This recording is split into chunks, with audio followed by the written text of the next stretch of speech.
नमस्कार दोस्तों, मैं एसजेएस पॉलमिस्ट्री फिर आपके सामने नई रेखा की जानकारी प्रस्तुत कर रहा हूँ। लेकिन शुरू करने से पहले मैं आपसे अनुरोध कर रहा हूँ कि आप मेरे इस चैनल को लाइक करें, सब्सक्राइब करें, जिससे ये ज्ञान जो प्रैक्टिकल ज्ञान है ये सभी के पास पहुँचे।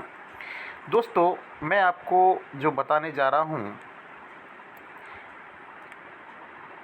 अगर किसी व्यक्ति के हाथ में इस प्रकार की कोई छोटी भी रेखा मस्तिष्क रेखा से ऊपर उपस्थित है, तो ऐसे व्यक्ति को 101% पिता की ओर से या फिर जीजा की ओर से या फिर भाई की ओर से आर्थिक नुकसान जाता ही जाता है।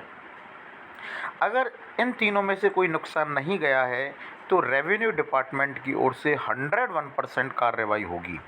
दोस्तों, अगर ये किसी फीमेल का पाम हो तो फीमेल के लिए एक और जुड़ जाता है, भाई की ओर से, पिता की ओर से या फिर जीजा की ओर से या फिर उसके हस्बैंड की ओर से आर्थिक नुकसान जाता है।